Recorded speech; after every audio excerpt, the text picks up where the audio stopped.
A summer Sunday, 1914. All across Europe, the bells were pealing, calling men and women to church.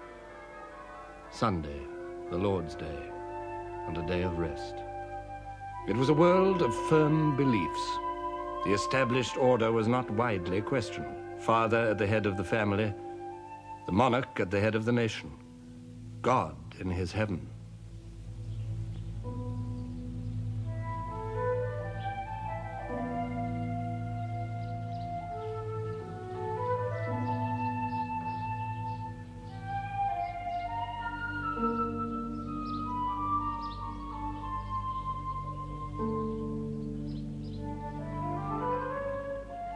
Sunday after church was a day of quiet pleasures. Little Donny daydream cried of Idaho, so now you know.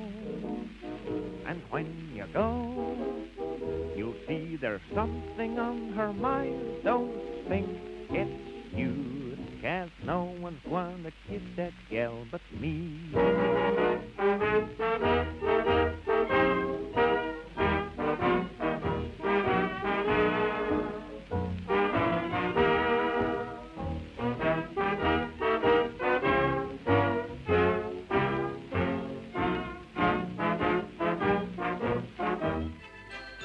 In the Bois de Boulogne, the Tiergarten or Rotten Row, the aristocracy displayed themselves. Carriages, servants, dazzling clothes.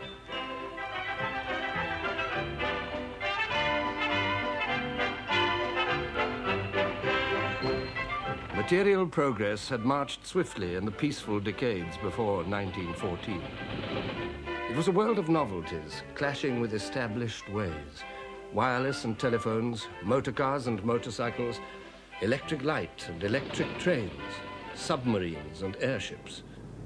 A world humming with new energy and power. But under the smiles, the relaxation, it was a world of tensions. The old order, with its economy based on land and its society based on owning land, was in conflict with the new order of industry and teeming cities.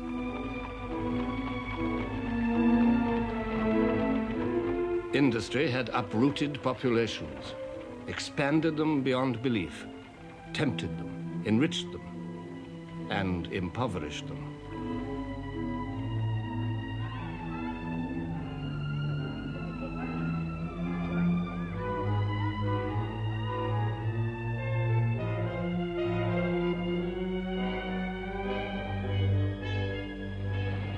The peace of Europe in 1914 was a fragile thing. On the idle hill of summer, sleepy with the sound of streams, far I hear the steady drummer, drumming like a noise in dreams.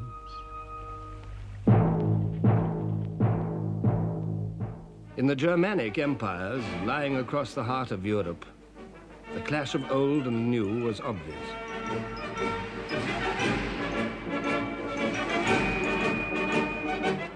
Under the leadership of Prussia, under Bismarck, the Iron Chancellor, Germany had emerged as a nation and as a world power.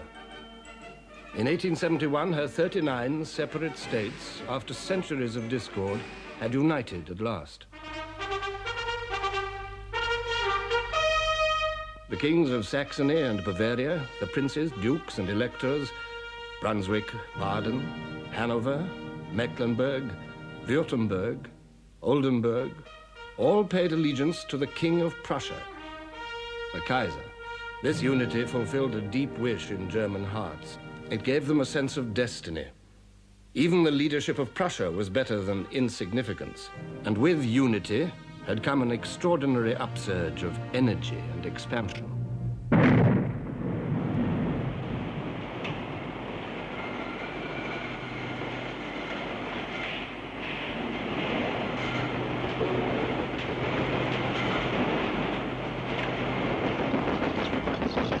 In 1871, there were 41 million Germans. In 1913, there were nearly 68 millions, an increase of more than half. And more than half of them were living in towns and cities. But it was not merely an expansion of population. The foundations of economic strength at the turn of the century were steel and coal. Germany had made great strides with both.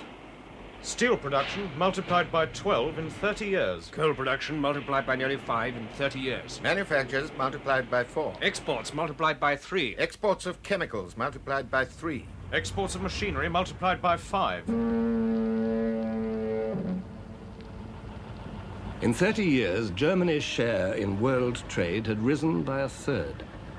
Now, in 1914, Germany was, after America, the most powerful industrial nation in the world.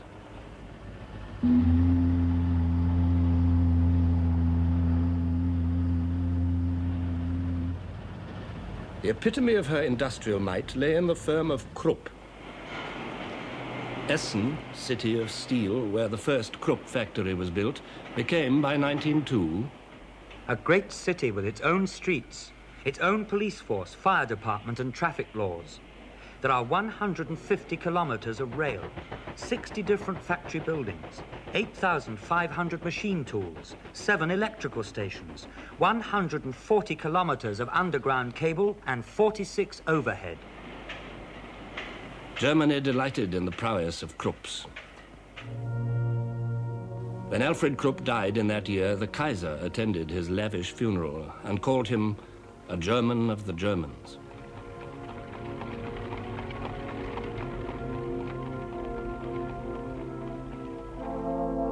In 1914, the firm employed 80,000 workers. They lived in Krupp houses, their babies were delivered by Krupp doctors, their children educated in Krupp schools. They bought at Krupp stores, borrowed books from Krupp libraries, married in the Krupp church, and were buried in the Krupp cemetery. Under Bismarck, Germany had come closer than any other state to modern conceptions of social welfare. German workers enjoyed sickness, accident, and maternity benefits, canteens and changing rooms, and a national pension scheme, before these were even thought of in more liberal countries. Yet the life of the workers was hard. The steel mills operated a 12-hour day and an 80-hour week. Neither rest days nor holidays were guaranteed. In Germany, as in every industrial state, there was poverty and protest. By 1912, the Socialist Party was the strongest party in the Reichstag, the German parliament. But the Reichstag did not rule Germany. The Kaiser ruled Germany through officials whom he personally appointed. No one, says Sir Winston Churchill, should judge the Kaiser Wilhelm II without asking the question, what should I have done in his position? Imagine yourself brought up to believe that you were appointed by God to be the ruler of a mighty nation. Imagine succeeding in your 20s to the prizes of Bismarck's 3 victorious wars. Imagine feeling the magnificent German race bounding beneath you in ever-swelling numbers, strength, wealth, and ambition. And imagine on every side the thunderous tributes of the crowds and the skilled, unceasing flattery of the court. With this background, subjected to these pressures, trying to hide a left arm withered from birth, for 30 years Wilhelm II had vexed and perturbed the peace of Europe, but always short of war. His first public utterance when he came to the throne was addressed not to the people, but to the army. We belong to each other, I and the army. We were born for each other and will indissolubly cleave to each other. I promise ever to bear in mind that from the world above, the eyes of my forefathers look down on me, and that I shall one day have to stand accountable to them for the glory and honor of the army. These were not empty words. The German Kaiser was also the King of Prussia, and it was precisely for the sake of Prussian strength that the other Germany, the Germany of the merchants, the industrialists, the musicians, the philosophers, had accepted her rule. The Prussian influence was seeping through the whole nation.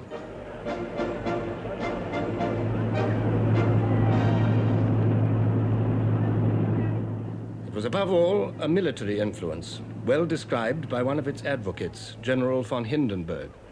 The army trained and strengthened that mighty organizing impulse which we found everywhere in the fatherland.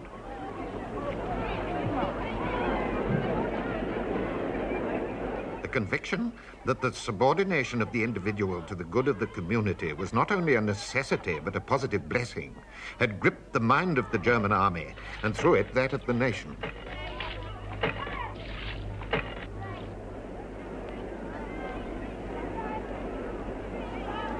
With Prussia as the core, the German Empire was the most powerful military organism in the world. And at its head, posturing, gesturing, stood the all-powerful Kaiser, challenging Europe.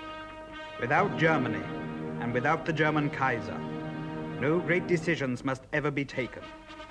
If this should happen, the position of Germany in the world would vanish forever. And I do not purpose that this should ever happen. To employ suitable, and if necessary, violent means ruthlessly is my duty, my fair privilege. Germany's neighbors watched her clamorous progress with alarm. The Republic of France uneasily remembered her overwhelming defeat at Germany's hands in 1870. Then the rich lands of Alsace and Lorraine had been torn from her. Patriotic Frenchmen bitterly resented the loss, and the bitterness was passed on to new generations. Think that the motherland is your second mother, that she weeps and suffers over the children they have torn from her bosom.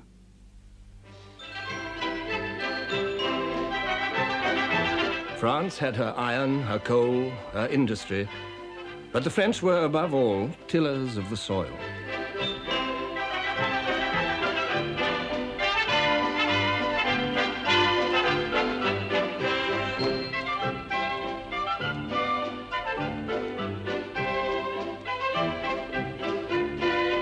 The produce of her fields and vineyards made France self-supporting. The French cared for good food. The specialities of each province acquired international fame. And while the ploughland and pastures of the provinces fed Paris, Paris itself fertilized not only France, but Europe too. The curiosity and enthusiasm of Parisians matched a period which seemed to produce new novelties every day.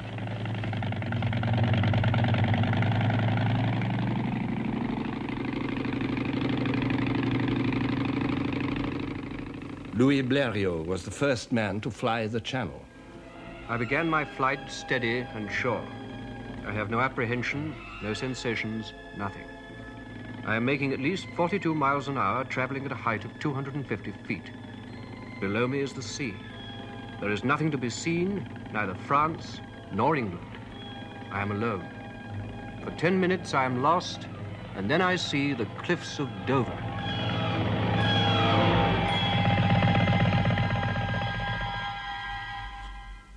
There were flying experiments of another kind, not so successful.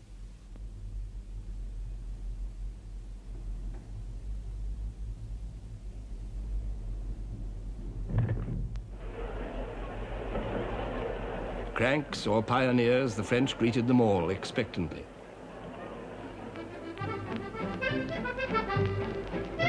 A moving pavement was displayed at the exhibition of 1900. Looking down from it, Paris was truly sovereign of cities, seemliest in sight. The wide, bustling boulevards, the cafes, the Louvre, storehouse of Europe's treasures, the imprisoned sunshine of the Impressionists, the acting of Sarah Bernard, the Moulin Rouge, and the legs of Mistinguett, dinner at Maxime's. Picasso and Matisse were painting. In her quiet laboratory, Madame Curie was discovering radium. Paris was the Mecca of the West. But Paris is not France.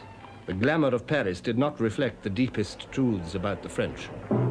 It encouraged their optimism, but it concealed unrest and violent agitation among the industrial classes, who felt left out of a rising tide of prosperity. It concealed the backwardness of French industry in a world where this counted more and more. It concealed a declining birth rate in a world which paraded its millions. It concealed the canker at the heart of French politics, memory of the defeat of 1870, and fear of the rising might of Germany. Because of this memory and this fear, the army played a special part in the life of France. Shattered in 1870, it had made a remarkable recovery. It became a national army based on universal conscription. It schooled itself in colonial wars, but its eyes were fixed on the German frontier. In 1914, there was a socialist government. Anti-militarism, pacifism, and internationalism were being proclaimed with swelling voices. The delegates of the workers' organizations judge that wage earners obliged to go to war have this alternative only: either to take up weapons in order to menace other wage earners, or to take up battle against the common foe, capitalism. Anti-militarist and anti-patriotic propaganda must become ever more intense and audacious.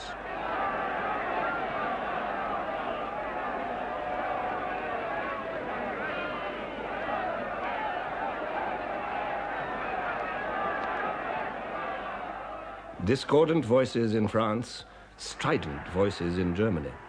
For as Germany pursued the destiny preached by her thinkers, another neighbor took fright. The Germans were not content with military might and industrial supremacy. They still felt cheated. They wanted a place in the sun, an empire. Between 1884 and 1890, German sovereignty was proclaimed over an area more than 4 times larger than Germany herself. And on the pretext of protecting these colonies and her expanding trade, Germany began to build a battle fleet.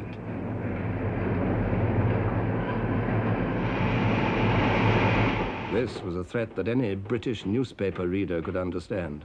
The sea served Britain in the office of a wall or as a moat defensive to a house against the envy of less happier lands.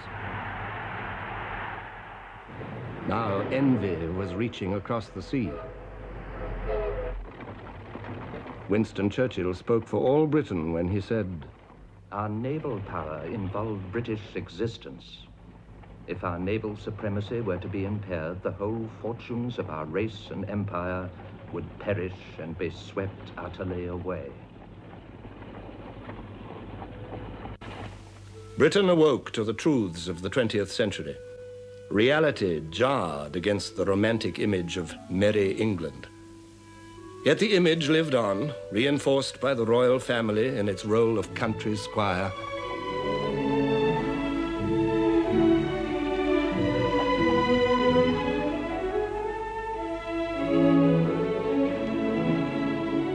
Englishmen liked to think of themselves in these terms. They attached magical virtues to walking over fields.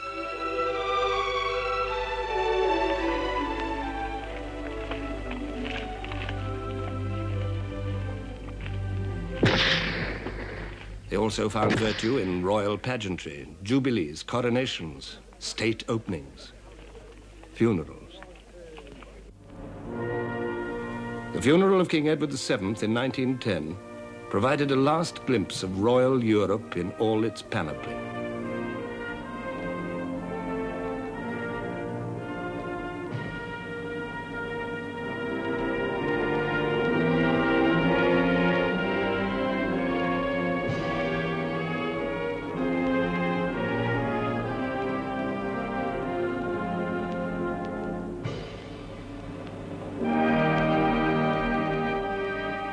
Nine kings followed Edward's coffin through the streets of London.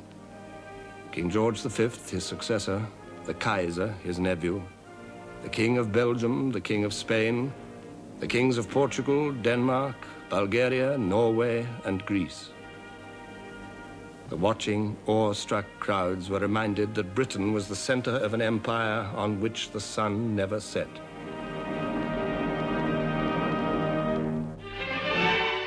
The most glittering jewel of all was India. The great Durbar at Delhi in 1911 seemed to set the seal on British rule. Wearing their purple coronation robes and preceded by attendants carrying peacock fans, yak tails, and golden maces, their majesties took their thrones and faced the tens of thousands of their subjects. King George V wrote in his diary, the most beautiful and wonderful sight I ever saw. I wore a new crown for India, which cost £60,000. The amphitheater contained about 12,000 people and about 18,000 troops.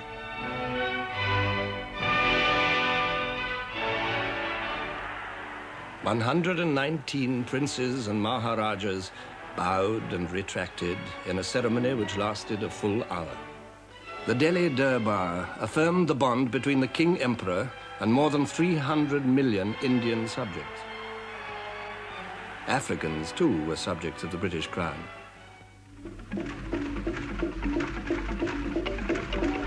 To Cecil Rhodes had come the dream of linking British possessions with a railway from the Cape to Cairo. The almost unbroken pink up the map of Africa showed the dream well on the way to realization. And there were the white dominions, Canada, Australia, and New Zealand. These were the lands where men of British stock had driven down new routes, creating British populations in far distant places, half as numerous as the Britons who stayed at home.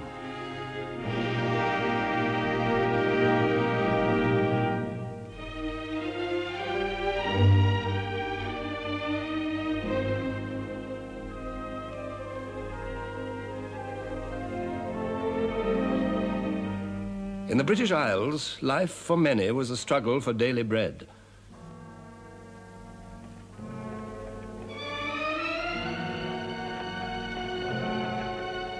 The national wealth of the country in 1914 has been computed at £14,300 million. But in the black deserts of Britain's industrial towns, working-class families could not afford decent clothes or enough to eat. In London at the turn of the century, 30.7% of the population were living below the poverty line.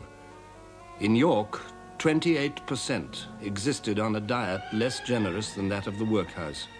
Small wonder that the Chancellor of the Exchequer, Lloyd George, wrote, "Our working populations, crushed into dingy and mean streets, with no assurance that they would not be deprived of their daily bread by ill health or trade fluctuations, were becoming sullen with discontent."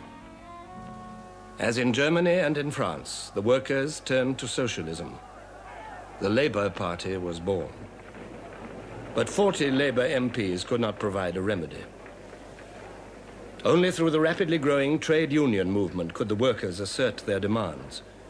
In 1911 and 1912, Britain was swept by a wave of strikes more complete and embittered than any yet seen. The trade union leader, Ben Tillett, said, "It was a great upsurge of elemental forces.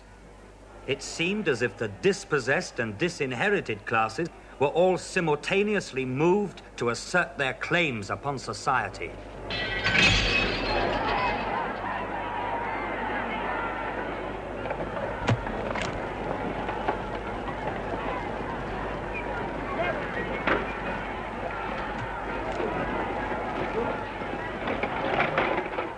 The ruling classes reacted with furious incomprehension. In Liverpool, troops were brought in to fire over the heads of the crowds. A man told Sir Austin Chamberlain, "I think the situation's so serious that I went this morning to a wholesale armourer's to buy 5 revolvers. The shopman said, 'We had 100 yesterday. We had 50 when we opened this morning. We have not one left now.'" This was England, facing a class struggle such as she had not seen for over half a century. Facing also the dispossessed who had nothing to do with class. The women. The old fight for women's rights received a new impetus from the militant suffragette movement. Nothing was safe from their attacks. Churches were burned, public buildings and private residences destroyed. Bombs were exploded. The police and individuals assaulted, meetings broken up. At Epsom, on Derby Day, a suffragette waited to throw herself under the King's horse.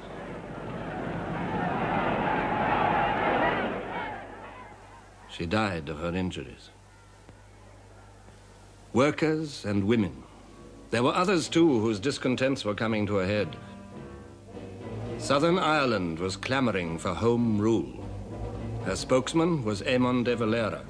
The militarist power which has kept Ireland within its grasp for centuries can never be persuaded to let go.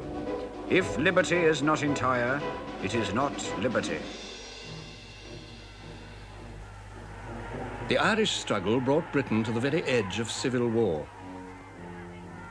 Poverty and envy, riches and arrogance, ambition and frustration, doubt and demand, these were the tensions of every industrial state. And to them were added the tensions between states themselves. In Britain, alarm grew with the growth of the German fleet just across the water. Public opinion, disunited on almost everything else, was united on the need for battleships. Each launching, whether in Barrow or in Bremen, drove Britain and Germany further and further apart.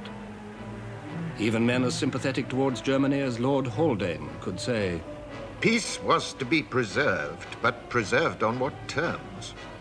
On the terms that the German was so strong by land and sea that he could swagger down the high street of the world, making his will prevail at every turn? In 1908, Lloyd George met the German ambassador. I explained to him that the real ground for the growing antagonism in this country towards Germany was not jealousy of her rapidly expanding commerce, but fear of her growing navy. But the Kaiser did not care. I do not wish for a good understanding with England at the expense of the extension of the German fleet. So, Germany's naval dreams made Britain a potential enemy, just as her military might had kept alive the hostility of France. The two nations were drawn together by Germany's challenge. The Entente Cordiale was forged. By 1914, when King George V paid a state visit to Paris and rode with President Poincaré through cheering crowds, the Entente was 10 years old. In both countries, men welcomed the end of centuries of rivalry. It seemed a good omen for peace. But the security offered by the Entente Cordiale was delusive. For France had another ally on the other side of Europe, Russia. Britain, in turn, made an agreement with her. Thus, Germany found herself faced with what her statesmen had always most dreaded, encirclement, potential enemies in the West and in the East.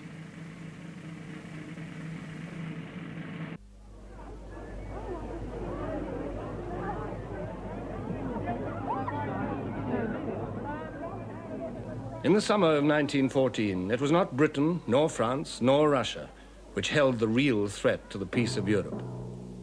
The real threat lay in the alliance of Germany's making, her alliance with Austria.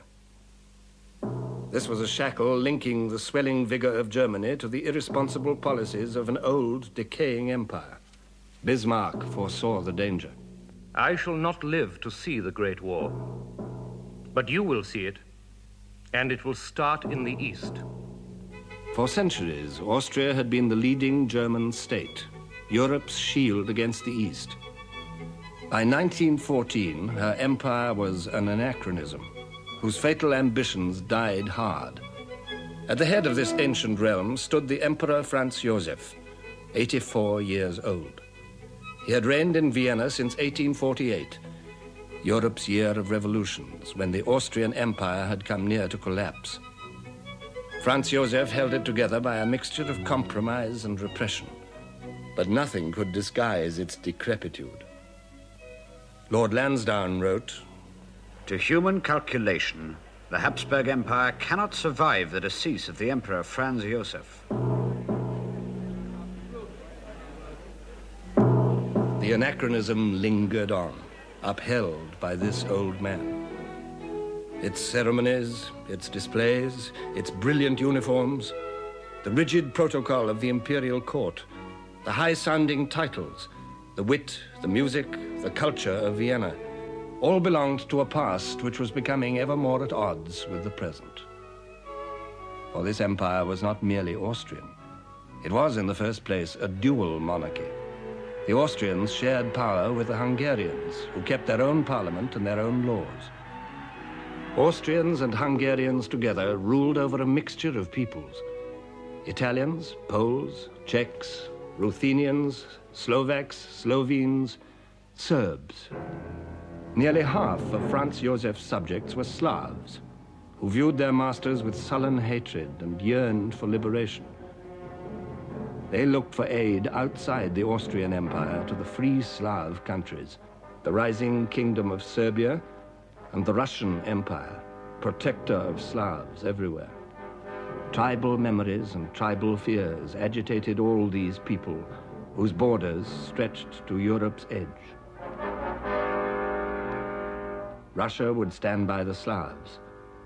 Against Russia, Austria would need strong help. Germany had promised that help. Whatever comes from the Vienna Foreign Office is a command from me. Yet there were those in Germany who felt misgivings. In 1914, the German ambassador in Vienna said, I constantly wonder whether it really pays to bind ourselves too tightly to this phantasm of a state that is cracking in all directions. But the Austro-German alliance was a fact, leading to inescapable conclusions. In 1914, the Kaiser noted, As a soldier, I have no doubt, on the basis of information reaching me, that Russia is systematically preparing for war against us. And I frame my policy on that assumption.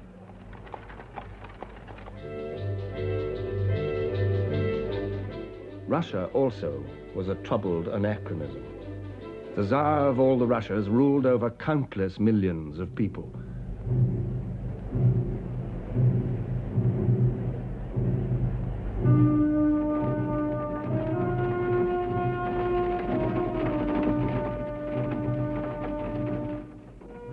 More than 130 millions of them had been counted in the census of 1897. How many more were contained in the deep hinterlands of the Russian Empire, none could say. This was the largest state in the world, a sprawling giant. Communications across it were primitive and difficult. During the thaw, almost impossible. A British diplomat wrote, No one can have the slightest idea what the country tracks in Russia are like during the spring and winter. It took me 16 days to traverse 80 miles. Over these limitless distances, the Romanov dynasty, in the person of Nicholas II, emperor and autocrat, ruled absolutely. In 1895, answering a demand for more representative government, the Tsar said, Let all know that in devoting all my strength to the people's well-being, I shall preserve the principle of autocracy as firmly and as undeviatingly as did my father.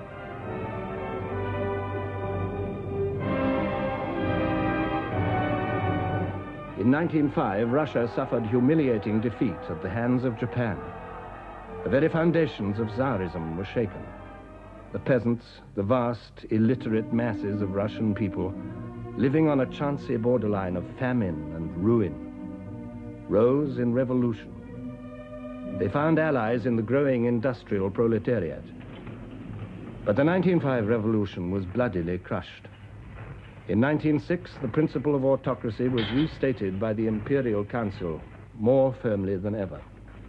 To the Emperor of all the Russias belongs supreme autocratic power. Submission to his power, not from fear only, but as a matter of conscience, is commanded by God himself. With this imperious rejection of democracy, the regime recklessly tightened the tensions, exasperated the feelings, and embittered the thoughts of the people. There were riots and strikes. A strike in the Lena goldfields was ruthlessly suppressed.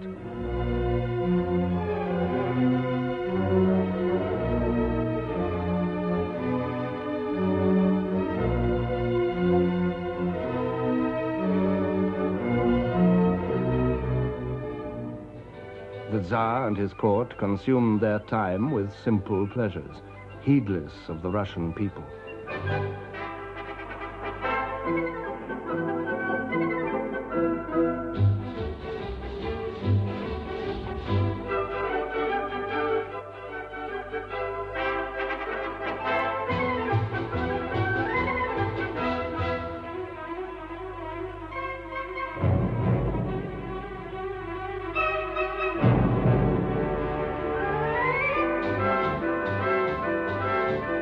Interior tensions were coming to the boil in this pious, passionate, intensely patriotic nation. And as they did so, external tensions also grew. The Balkans, where the Slav lands lay between the scowling frontiers of three crumbling empires, were their point of impact. In 1908, Austria, with outdated ambitions, annexed the Slav territories of Bosnia and Herzegovina on the borders of Serbia. Russia, still weak after defeat by Japan in 1905, let that pass. Then in 1912, the small Balkan kingdoms joined together to inflict a crushing defeat on the Turkish Empire. But they quarreled among themselves. Out of the Balkan Wars of 1912 and 1913, Serbia emerged as the strongest of the Balkan states, an inspiration for all Slavs. Austria watched her inconvenient progress with a jealous, calculating eye.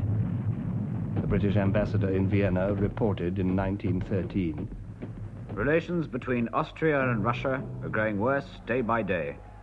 Serbia will one day set Europe by the ears and bring about universal war." The French president, Poincaré, came to a similar conclusion.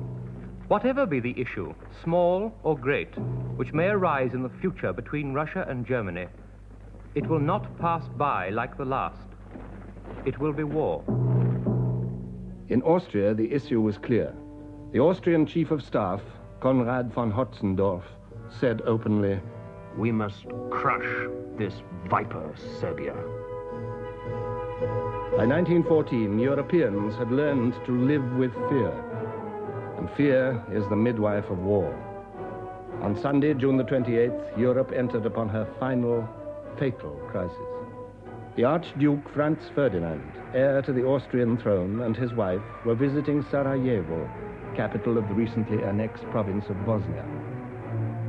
From Serbia, just across the border, a group of Slav terrorists had also come to Sarajevo, pledged to kill Franz Ferdinand. As the Archduke and his wife took their departure, one of these terrorists, a Slav schoolboy called Gavrilo Princip, fired 2 pistol shots. They hit Franz Ferdinand and his wife. A quarter of an hour later, both were dead. The peace of Europe died with them.